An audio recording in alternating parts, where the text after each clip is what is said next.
Aspirant, welcome back to our channel. আজকে আমি তোমাদের যে পিএসসি ক্লার্কশিপ এক্সাম হয়ে গেল, সেই ক্লার্কশিপ এক্সাম নিয়ে আমি তোমাদের ডিসকাশন করব। তো তোমাদের আমি বলি, প্রথমেই আমি যেটা বলবো, স্যার পিএসসি যে 4টা শিফটে পরীক্ষা নিয়েছে, প্রত্যেকটা শিফটের কি সমতা বজায় রেখেছে? এক নাম্বার কোশ্চেন। দ্বিতীয় নাম্বার কোশ্চেন, স্যার এই পিএস মানে যে এক্সামটা হলো ক্লার্কশিপের এক্সামটা, সেই এক্সামে সম্ভাব্য কাট অফ কি হতে পারে, সেই প্রশ্ন আমি কিন্তু আলোচনা করব। এবং দেখো, যেহেতু এক্সামটা মানে এক্সাম হয়েছে কিন্তু কোশ্চেন কিন্তু এখনো পৌঁছায়নি, তাই তো? তাহলে কিন্তু আমি তোমাকে অ্যাকুরেটটা বলা আমার পক্ষেও সম্ভব নয়, কারো পক্ষে সম্ভব নয়, কিন্তু কি তোমাদের একটা সম্ভাব্য কাট অফ আমরা বলতে পারি। সেটা তোমাদের মুখ থেকে, স্টুডেন্টদের মুখ থেকে শোনা মানে কথাই, যে আমাদের স্টুডেন্ট যাদেরকে আমরা পড়াই, ঠিক আছে, অনলাইন ব্যাচ বা অফলাইন ব্যাচ, যে ব্যাচে আমাদের পড়াই, সেই স্টুডেন্টদের কথা অনুযায়ী তাদের পারফরমেন্স আমরা দেখি, যে আমাদের যখন ক্লাসে এক্সাম হয় তখন কত পাচ্ছে তারা, তাহলে সেই অনুযায়ী কিন্তু সে যেমন রিভিউ দিচ্ছে তার উপরে তোমাকে কিন্তু এই কাট অফটা আমি বলবো। ক্লিয়ার? তো চলো তাহলে আমি আগে বলি যে পিএসসি যে 4টা শিফটে পরীক্ষা নিল, পিএসসি 4টা শিফটে পরীক্ষা নিল, তার মধ্যে পিএসসি বলেই ছিল যে আমরা কোনো কোশ্চেন কিন্তু আমরা দেব না স্টুডেন্টদেরকে, কারণ যেহেতু 4টা শিফটে কোশ্চেন হচ্ছে তাই কিন্তু আমরা দেব না। কিন্তু দেখো, পিএসসি কিন্তু সে কথা রাখতে পারেনি, এক নাম্বার কথা। কারণ আমরা দেখেছি যে প্রথম শিফটের যে কোশ্চেন, সেই প্রথম শিফটের কোশ্চেন কিন্তু ফার্স্ট শিফটের যে কোশ্চেন সেটা কিন্তু মানে সোশ্যাল মিডিয়ায় কিন্তু দেখলাম, যে বহু ইউটিউব চ্যানেলে দেখলাম দিয়ে দিয়েছে, একদম সোশ্যাল মিডিয়াতে ঘুরছে। তাহলে কিন্তু দেখো, এখনো কিন্তু হিসাব মতো পিএসসি যে এক্সাম হয়েছে ক্লার্কশিপের, সেটা কিন্তু এখনো পর্যন্ত প্রশ্ন কিন্তু পিএসসি তার ওয়েবসাইটে পাবলিশ করেনি। তাহলে কোথা থেকে এলো? এক নাম্বার প্রশ্ন। ঠিক আছে, তাহলে পিএসসি কি ব্যর্থ? পিএসসি কি তার কথা রাখতে ব্যর্থ? এক নাম্বার কথা। দেখো, আমরা জানি ফুড এসআই কিন্তু এরকম একটা চরম দুর্নীতি হয়েছিল, ঠিক আছে, যে কারণে কিন্তু এখন কোর্ট কেসে সেটা মানে কোর্ট কেসের সঙ্গে একটা মানে জড়িয়ে আছে যেটা, ঠিক আছে। মানে এতে আলটিমেট ক্ষতি কাদের হচ্ছে? ক্ষতি তো পিএসসি যারা কর্তা আছে তাদের তো স্যালারি বন্ধ নেই, বন্ধ তোমাদের বা আমাদের মতো যারা স্টুডেন্ট, ঠিক আছে, তাদের ক্ষতি হচ্ছে। ঠিক আছে, যারা তোমরা প্রিপারেশন নিচ্ছ একটা আশা নিয়ে, যে আমরা যাতে সেন্ট্রাল গভর্নমেন্ট হোক, স্টেট গভর্নমেন্ট হোক, যে কোনো একটা সরকারি চাকরি পেতে পারি, দিয়ে আমাদের জীবনটাকে মানে মানে কি বলবো, একটা স্মুথ জীবনযাপন করতে পারি বা একটা সিকিউর জীবনযাপন করতে পারি, তার জন্য কিন্তু তোমরা প্রচুর পরিশ্রম করছো।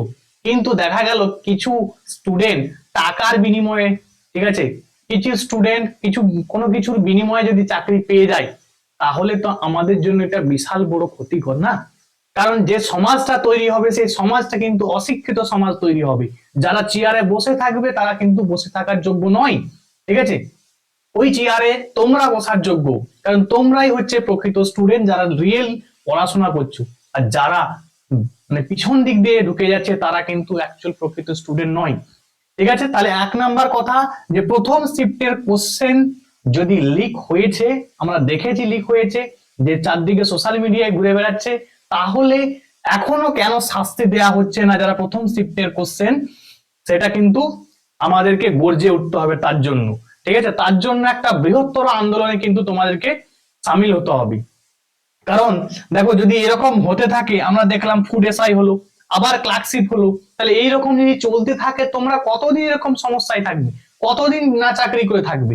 ঠিক আছে, তাহলে কিন্তু এক কথায় যে তোমাদেরকে কিন্তু এর জন্য গর্জে উঠতে হবে। কিন্তু একটা জিনিস ভালো কি, এর পরে কিন্তু আর কোনো শিফটের কিন্তু মানে কোশ্চেন পাবলিশ হয়নি, ঠিক আছে, এখনো পর্যন্ত এটা খবর। তাহলে প্রথম শিফটের কোশ্চেন কিন্তু পাবলিশ হয়েছে, আমরা দেখলাম। আচ্ছা, এবারে কোশ্চেনটা কেমন হয়েছে স্যার সেটা সম্বন্ধে একটু আমি বলে দিই। দেখো, টোটাল শিফট হয়েছিল কটা শিফটে? না, 4টা শিফটে। প্রথম shift, first shift, second shift, third shift এবং কি ফোর্থ শিফট। টোটাল 4টা শিফটে কোশ্চেন হয়েছে। দেখো, পিএসসি কি বলেছিল? না, পিএসসি বলেছিল যে আমরা প্রত্যেকটা কোশ্চেনের মান একই রাখবো, কারণ কারণ হচ্ছে নর্মালাইজেশন প্রসেস নেই।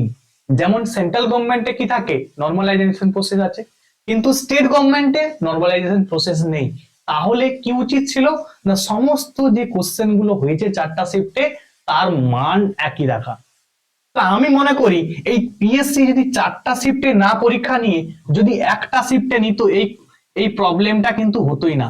ঠিক আছে, যদি একটা শিফটে পরীক্ষাটা হতো তাহলে কিন্তু এই কোশ্চেনটাও আসতো না আর এই সমস্যাটাও হতো না। দেখো এই যে প্রথম শিফটের কোশ্চেনটা পেরিয়ে গেছে, পাবলিক হয়েছে, ঠিক আছে, তাহলে পাবলিক হওয়ার জন্য, ঠিক আছে, দেখো এই যে পাবলিক হয়ে গেল, হয়ে যাওয়ার পরে তাহলে কি দেখো এই যে থার্ড শিফট ফোর্থ শিফট ওরা অলরেডি বুঝে গেল যে কোথা থেকে কোথায় কি ব্যাপার কি কোশ্চেন হয়েছে। ঠিক আছে, তাহলে এটা হওয়া কখন হবে না, যদি একটা শিফটে মিসলেনিয়াসের মতো পরীক্ষা হতো তাহলে কিন্তু এটা হতো না। ক্লিয়ার? তাহলে কিন্তু সেটা করেনি। কিন্তু যে পরীক্ষা 4টা নিল তার মধ্যে কি একই ছিল প্রশ্নের মান? ঠিক আছে, মানে প্রশ্নের যে ধরনটা সেটা কি একই ছিল? না, একই কিন্তু থাকেনি। ঠিক আছে, একই না, একই না, একই না। ঠিক আছে, যেটা আমার স্টুডেন্টদের সঙ্গে আমি কথা বলেছি, কেউ বলেছে যে স্যার প্রথম শিফটের যে কোশ্চেনটা ছিল তুলনামূলক সহজ ছিল। আবার কেউ বলছে যে না স্যার এই যে থার্ড শিফটের যে কোশ্চেনটা ছিল এইটাও কিন্তু কঠিন ছিল। ঠিক আছে, ফোর্থ শিফটের যে কোশ্চেন হয়েছে সেই কোশ্চেন তুলনামূলক কঠিন ছিল। ঠিক আছে, এই 2 দিনের তুলনায়। বোঝা গেল? তাহলে ফার্স্ট দিনের যারা এক্সাম দিয়েছে, আমি দুটো ডে ভাগ করে দিই, ফার্স্ট ডে এবং কি সেকেন্ড ডে। তাহলে ফার্স্ট ডে যারা দিয়েছে, যদি সহজ প্রশ্ন তোমাদের কথা অনুযায়ী হয়, ঠিক আছে, তোমাদের কথা শুনেই আমি বলছি কিন্তু, তাহলে এই স্টুডেন্টরাই পাস করবে, এরা কম নাম্বার তুলবে থার্ড শিফট ফোর্থ শিফটে। পুডেসায়ও ঠিক একই রকম হয়েছিল, আমরা দেখেছি। ঠিক আছে, যদি এরকম থাকে তাহলে কিন্তু নর্মালাইজেশন প্রসেস ইউজ করতে হবে। কারণ দেখো এরা ফার্স্ট শিফট সেকেন্ড শিফট যদি তোমার দেখা যায় যে এভারেজ স্টুডেন্ট এভারেজ 65 পাচ্ছে, এভারেজ 65, আর এখানে যে স্টুডেন্ট আছে এরা এভারেজ দেখা যাচ্ছে যে 55 পাচ্ছে। ঠিক আছে, তাহলে তো ডিফারেন্স হয়ে গেল। ঠিক আছে, তাহলে তো এরাই চাকরি পাবে আগে না, এরা তো ব্যাকফুটে চলে গেল সেকেন্ড ডে যারা এক্সাম দিল। কথাটা আমরা বুঝতে পারলে? ঠিক আছে, মানে তোমাদের কথা অনুযায়ী কিন্তু আমি এটা একটা সম্ভাবনা করছি। বোঝা গেল? এবারে দেখো এই সমস্যাটা থাকতোই না যদি একটা শিফটে পরীক্ষা হতো। একটা শিফটে হলে আমরা জানি এর আগেও কিন্তু পরীক্ষা হয়েছে একটা শিফটে, আর প্রচুর স্টুডেন্ট এমন নয় যে যে মানে কি বলবো মাধ্যমিক পাস, যেহেতু এটা চাকরি নয় উচ্চ মাধ্যমিক পাসের, সুতরাং কিন্তু একসঙ্গে নেওয়ার মতো ইনফ্রাস্ট্রাকচার ছিল। ঠিক আছে, কিন্তু নেইনি কেন পিএসসি সেটা আমি জানি না। ঠিক আছে, পিএসসি বলছে যে না আমাদের ইনফ্রাস্ট্রাকচার নেই এরকম। তো আমি সেটা তার সঙ্গে আমি মানে কি বলবো আমি অনেকটা মেনে নিতে পারছি না যে কেন একটা শিফটে নেওয়া হলো না। ঠিক আছে, তাহলে এবারে আমরা একটু কাট অফের ব্যাপারটা আসি, যে কাট অফ কত কি হতে পারে তোমাদের কথা অনুযায়ী আমি সেটা কিন্তু বলবো। এবারে দেখো কাট অফ টার্ম তাহলে কি বললাম, এই বিষয়গুলো আছে, সমস্ত বিষয়গুলো মাথায় রেখে আমি কিন্তু কাট অফটা করব। দেখো কাট অফ সম্ভাবনা করছি যে কাট অফ কত হতে পারে, এবং কাট অফ বলে দেওয়ার পর কাট অফটাই শেষ কথা নয়, এরপরেও সব থেকে বড় কথা যেটা, যে যদি আমি কাট অফ ক্লিয়ার করি হোয়াট নেক্সট, আমি কি করব এরপরে, আমি নেক্সট কি করব স্যার, এটা হচ্ছে সব থেকে বড় কথা। ঠিক আছে, চলো তাহলে আমরা একটু কাট অফটা দেখে নিই, যেটা আমার মনে হচ্ছে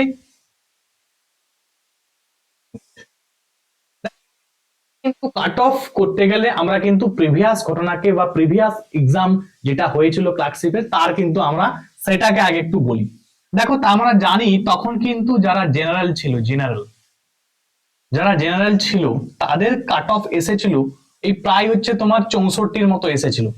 ঠিক আছে, আর যারা ওবিসি হয়েছিল, ওবিসি এ বি এরকম ছিল, তো তাদের এই 45-এর কাছাকাছি, আমার এক্সাক্ট এই মুহূর্তে মনে আসছে না, তো 45, এসসি এসটি দের আরো কম ছিল, তাই তো। তো আমার এখন যেটা মনে হয় জেনারেল আছে, ঠিক আছে, যারা জেনারেল আছে এই বছর কোশ্চেন কিন্তু তখনের থেকেও বেশি মানে বেশি ডিফিকাল্ট হয়েছে আমার মনে হয়েছে, কারণ আমি দেখলাম যে প্রথম শিফটের যে কোশ্চেন অঙ্কটা বেরিয়েছিল, ঠিক আছে, সেটা অঙ্কটা দেখলাম সহজ আছে কিন্তু এত লেন্দি না। এবার দেখো টাইম তো লিমিটেড, সময়টা লিমিটেড, বা যদি এত লেন্দি অঙ্ক হয় সেটা করবে কি করে, সময় তো পাবে না। এই একটা প্রবলেম থাকে কিন্তু। এবারে অনেকে বলবে স্যার আমি 80+ করে এসেছি, আপনি কি ভুলভাল কথা বলছেন। দেখো আমি তাদের জন্য বলছি না, আমি সবার জন্য ওভারঅলের জন্য বলছি, ঠিক আছে। ওভারঅলের জন্য যেটা কাট অফ সেটা জেনারেল আমার মন বলছে যে +5 ±5 বোঝা গেল, এটা জেনারেলের জন্য বলছি আমি। ওবিসি দের জন্য কত? ওবিসি ওবিসিদের জন্য যেটা আমার মন বলছে যেটা হওয়ার সম্ভাবনা আছে 45 ±5, ঠিক আছে। আর এসসি এসটি দের জন্য আরো কম, এসসি বা এসটি তাদের জন্য তো অবশ্যই আরো কম হবে, ঠিক আছে। তুমি ধরতে পারো 42 ±5, বোঝা গেল। এটা হচ্ছে সম্ভাব্য কাট অফ, বোঝা গেল। এবারে অনেকে বলবে স্যার আপনি ভুলভাল বকে দিচ্ছেন, আগের বারে 64 ছিল, এবারে সব ছেলেরা বহু ভালো পরীক্ষা দিয়েছে, আপনি কি ভুলভাল বকে দিচ্ছেন।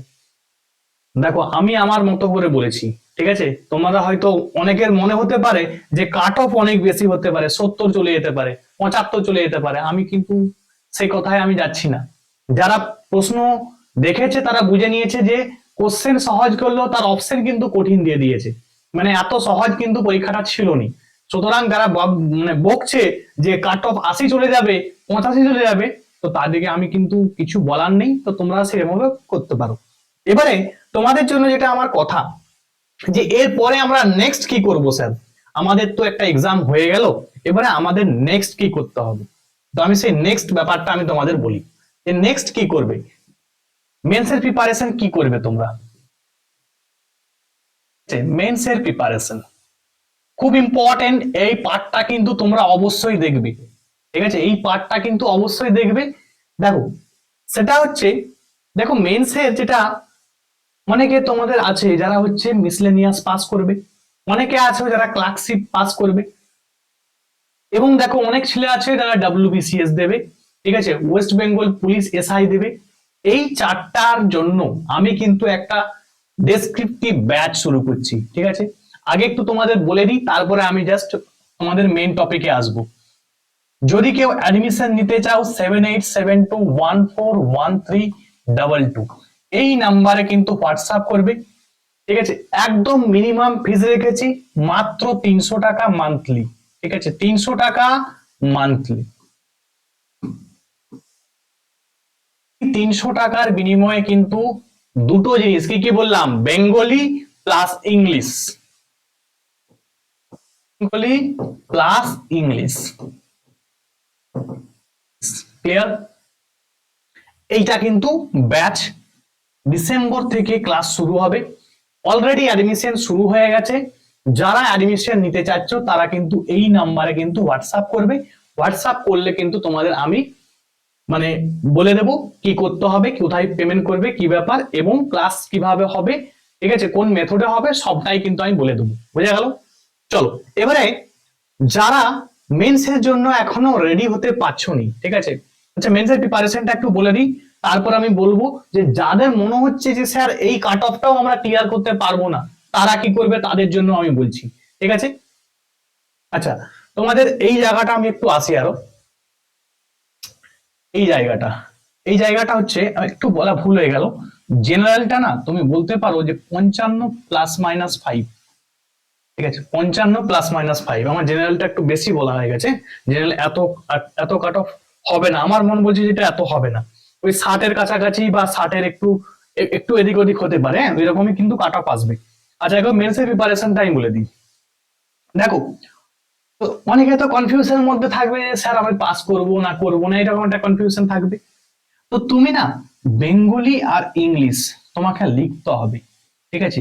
তুমি বেঙ্গলি এবং ইংলিশ যদি না লেখো, তুমি কিন্তু যখন তুমি পাস করে যাবে তখন কিন্তু তোমার কাছে আর প্রপার টাইম থাকবে না। তাই তোমাকে বেঙ্গলি আর ইংলিশ তোমাকে যদি না লিখো, তোমার কিন্তু সমস্যা, তোমাকে শুরু করতে হবে। আরে শুরু তো করো, তুমি যদি শুরু না করো তাহলেই তো তুমি বলবে স্যার আমি বেঙ্গলি কিছু জানি না, ইংরেজি কিছু জানি না, আমি লিখতে পারবো না ডেসক্রিপটিভ। তুমি তো মাধ্যমিক দিয়ে এসেছো, তুমি তো উচ্চ মাধ্যমিক দিয়ে এসেছো, তুমি রিপোর্ট রাইটিং লিখোনি, তুমি এডিটোরিয়াল লেটার লিখোনি, তুমি কি হচ্ছে মানে কোনো চিঠি লিখোনি, লিখেছো তুমি, সেই জিনিসটাই তোমাকে এখানে লিখতে হবে। কিছু নাই কম্পিটিটিভ ফিল্ডে, এমন নয় যে এগুলো আলাদা কিছু, ঠিক আছে, তুমি পারবে, তোমাকে শুরু করতে হবে, স্টার্ট করতে হবে। যদি তুমি স্টার্ট না করো তুমি কিন্তু প্রবলেমে পড়ে যাবে। এই বেঙ্গলি এবং ইংলিশ নিয়ে ডেসক্রিপটিভ নিয়ে আমি একটা ভালো করে ভিডিও নিয়ে আসবো, যে কি কি কোশ্চেন এসেছিল, কি ব্যাপার না ব্যাপার, আমি তোমাদের কিন্তু খুব দু একদিনের মধ্যে একটা দিয়ে দেবো, ঠিক আছে। এবারে আমি তোমাদের আসি, যে যারা স্যার পাস করতে পারবো না মনে হচ্ছে, তারা কি করবে? তারা কি পড়াশোনা বন্ধ করে দিবে, না কি করবে তারা? ঠিক আছে, তো তোমাদের আমি বলি, যারা পাস করতে পারবে না মনে হচ্ছে, এই নাম্বারটাও যাদের নেই, ঠিক আছে, তো তাদের আমি বলবো তাদের নেক্সট কি, নেক্সট টার্গেট কি? নেক্সট টার্গেট হচ্ছে অনেকে ডাব্লিউবিপি দেবে, ওয়েস্ট বেঙ্গল পুলিশ অথবা কলকাতা পুলিশ, তার জন্য প্রিপেয়ার হও। এক্সাম খুব কাছে কিন্তু, হ্যাঁ খুব বেশি সময় নেই, তোমাদের বলে দিয়েছে কিন্তু ডিসেম্বরের একটা কিন্তু ডেট দিয়ে দিয়েছে। তাহলে ওয়েস্ট বেঙ্গল পুলিশ এবং কলকাতা পুলিশের জন্য কিন্তু প্রিপারেশন শুরু করে দাও। যারা এই এক্সাম দাওনি তারা কি করবে? তারা ডাব্লিউবিসিএস এর জন্য প্রিপারেশন শুরু করো, এনটিপিসির জন্য প্রিপারেশন শুরু করো, ঠিক আছে। এনটিপিসি, ডাব্লিউবিসিএস, ডাব্লিউবিসিএস তো জানো তোমাদের এখনো যেহেতু ফর্ম ফিল আপ হয়নি, তো এনটিপিসির জন্য তুমি কিন্তু তুমি প্রিপারেশন শুরু করতে পারো। এনটিপিসি তে কিন্তু মনে রাখবে এখানে কিন্তু সায়েন্স পার্টটা থেকে বেশি আসে, সুতরাং তোমাকে সায়েন্স এবং স্ট্যাটিক জিকে এই পার্টটাতে কিন্তু বেশি ফোকাস করতে হবে এনটিপিসির জন্য। বোঝা গেল? এনটিপিসি তে ম্যাথমেটিক্স থাকবে, ম্যাথমেটিক্সটার দিকে বেশি ফোকাস যেন থাকে তোমাদের। তো আমি কিন্তু বলে দেবো, এর জন্য আমি আলাদা করে ভিডিও করে দেবো তোমাদের, হ্যাঁ। আচ্ছা, এর জন্য আমি কিন্তু একটা ব্যাচ শুরু করছি, যদি কেউ ভর্তি হতে চাও তোমরা কিন্তু এই নাম্বারে যোগাযোগ করবে, WBCS, NTPC, West Bengal police, Kolkata police, ঠিক আছে। তো যদি কেউ অ্যাডমিশন হতে চাও, এই 3টা ব্যাচ আছে টোটাল, 3টা ব্যাচের জন্য কেউ যদি মনে হয় যে অ্যাডমিশন হবো, স্যারের কাছে স্যারের ক্লাস দেখলে কোনো উপকারে আসে, তো তোমরা কিন্তু এই নাম্বারে হোয়াটসঅ্যাপ করতে পারো, আমি তোমাদের ডিটেল দিয়ে দেবো। ক্লিয়ার? আজকে কিন্তু এটাই তোমাদের ভিডিও ছিল। তো আশা করছি তোমরা আমাকে কমেন্টে জানাবে যে তোমাদের প্রত্যেকের এক্সাম কেমন হয়েছে, তাহলে কিন্তু একটা কাট অফ ফাইনাল বলতে কিন্তু আমার সুবিধা হবে। দেখো আমি কিন্তু এটা হয়তো কারো কাছে অ্যাপ্রোপ্রিয়েট নাও লাগতে পারে, অবশ্যই নাও লাগতে পারে, কিছু করার নেই। আমি তো তোমাদের মুখে শুনেই বলেছি না এই কাট অফটা, কারণ আমি তো কোশ্চেন পুরা দেখিনি। কোশ্চেন যদি পুরা না দেখি আমি কিন্তু মানে কি বলবো একদম ফিক্সড, ঠিক আছে, সেটা কিন্তু আমার পক্ষে নয়, কারো পক্ষেই বলা সম্ভব কিন্তু নয়। ঠিক আছে, সুতরাং তোমাদের কথা শুনেই আমি কিন্তু একটা প্রবাবল বা সম্ভাব্য কাট অফ বললাম, এটা কিন্তু সম্ভাব্য কাট অফ হতে পারে।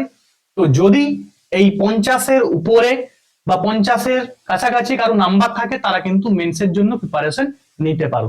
ক্লিয়ার? তাহলে আজকে এখানে পর্যন্ত ছিল। Thanks for watching. সবাই কিন্তু কমেন্টে জানাবে তোমার পরীক্ষা কেমন হয়েছে, তোমার স্কোর কত আসছে, তুমি কতগুলো অ্যাটেম্প করেছো, কতগুলো ঠিক হতে পারে বলে মনে হচ্ছে। ঠিক আছে, তাহলে আজকে এখানে পর্যন্ত। Thanks for watching.